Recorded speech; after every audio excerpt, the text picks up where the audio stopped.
Okay, guys, we're back. I mentioned Hugin and Moonin in the previous video, so I thought it would be appropriate to go over this portion. They are Odin's ravens, and this channel who covers this is Mythology and Fiction Explained. Also a great channel. I encourage you to go over and check them out and subscribe. Do all the scribbles. Doesn't cost anything. But in this video, we're going to cover the ravens, which are very important in this series or line of education into Odin. To understand him, you would also need to understand his companions. Next, I will be covering the wolves, who are also his companions. After that, I intend to cover Fenrir, which is special to me. And I will go into why Fenrir is special to me in that video.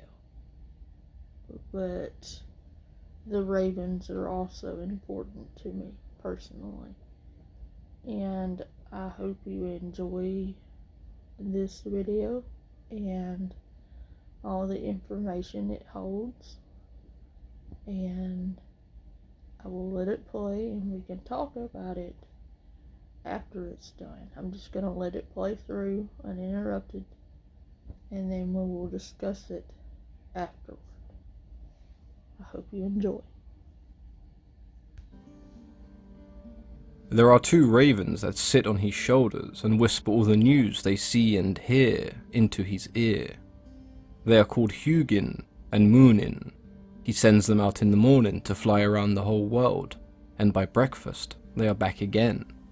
He finds out many new things, and this is why he is called Raven God.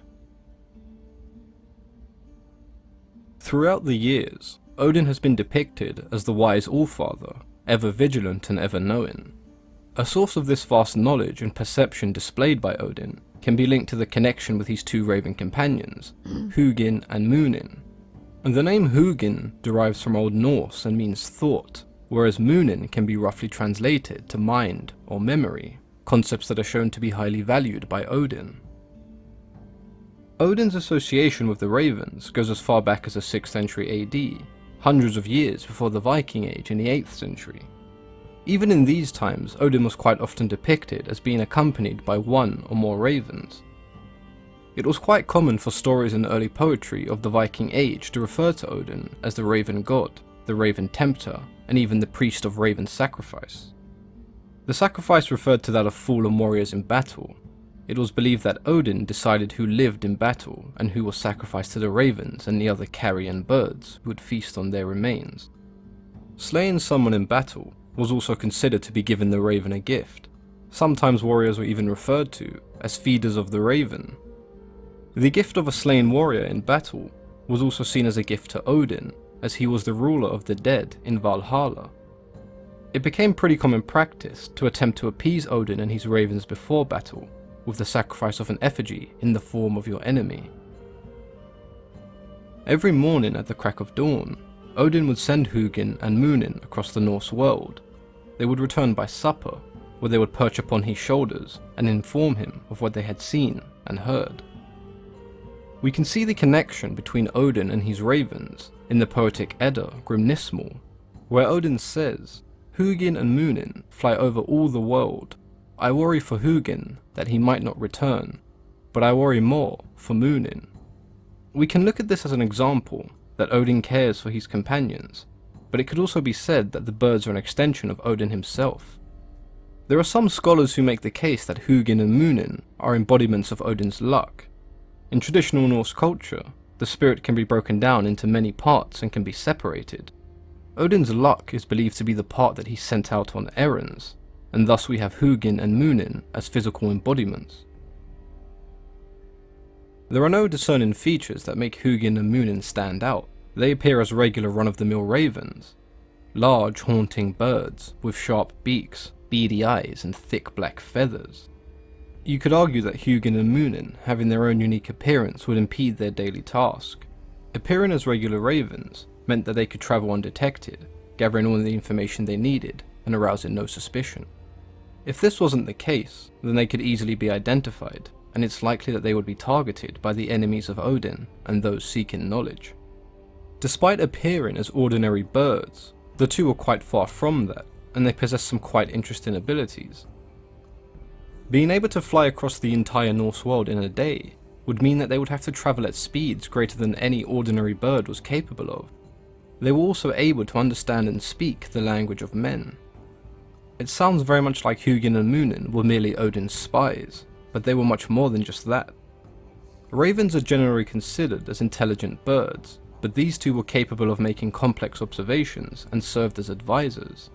They would often follow Odin into battle, scouting ahead and advising the god on how he should approach the opposing forces. Hugin and Munin were undoubtedly two of Odin's most important companions, and it was no coincidence that they were depicted as ravens.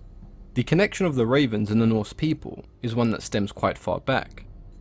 The early Norse people were hunters, and recognizing the pattern, it was common for ravens to follow the trail of hunters for several days, waiting to feed on what remained of the hunt. Sometimes these roles were even reversed, with the hunters following the ravens as they circled the skies in search for a meal. The bond between man and animal was created when the Norse people embarked on sea voyages. They took ravens with them in cages. The ravens would be released, and they would guide the boats to land. Upon arriving in these unfamiliar lands, people would follow the ravens, who led them towards food. The ravens played quite an integral role in the everyday lives of the Norse people, and they were even revered by many. It's no real surprise that Hugin and Munin also played an integral role in Norse mythology. The ravens would be remembered forever, as they took their place perched upon the shoulders of the Allfather, Odin. I hope you guys enjoyed today's video. If you did, then let me know.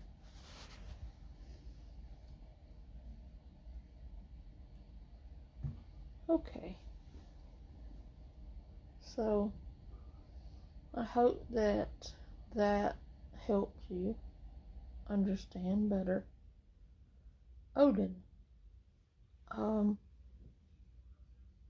and his companions. Odin sometimes, and I have an issue with this, it irks me, is depicted as an old, frail man when he is not. He is wise. He is powerful beyond comprehension. He is an embodiment of strength and power. He is also a warrior. He is fierce, not someone you want to cross paths with on the opposing end.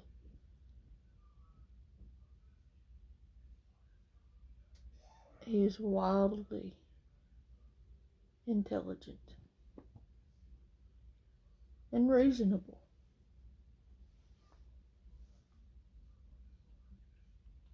And this guy is right. Hugin and Munin are not merely ravens. They are intelligent. They are wise beyond most human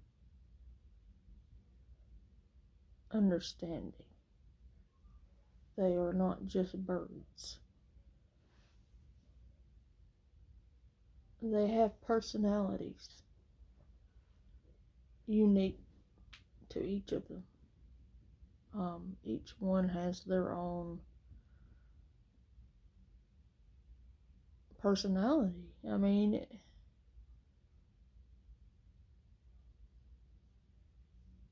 each person's walk is different, and each person's experience with these things will be different.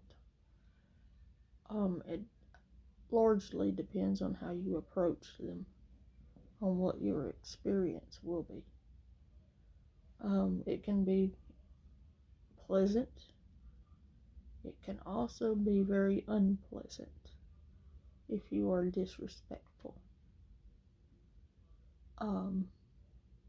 or willfully ignorant.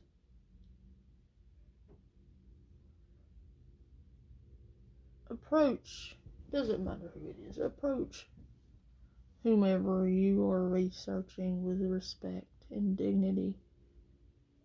It doesn't matter if it's Norse, Greek, Egyptian. Just respect people's cultures and beliefs. Be respectful.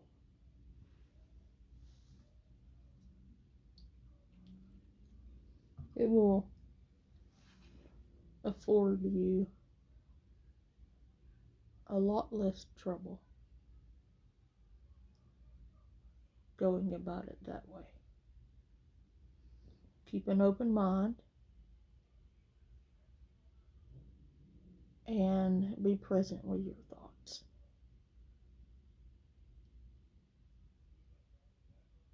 Strive for knowledge and understanding. And remember to ever seek knowledge and understanding. And respectfully do so. I encourage each and every one of you to research on your own. I am not the repository for all information. I have knowledge and information I want to share with you all, but I don't know everything. I'm human, and I can't possibly understand everything there is to understand in the universe or in mythology. I do strive to educate myself and to continually do so. And that is my advice to you. Educate yourself. Strive to learn something new each and every day. Be kind to those around you. Be respectful to your fellow man. And move ever forward in your journey through life. I hope that this small segment today has been enjoyable and relaxing, and that you've taken some new bit of knowledge or understanding with you. That is my purpose in doing this, and I hope you were able to relax and just learn something new today. I hope you have a pleasant evening, and I will be back shortly with your next video. Have a great day.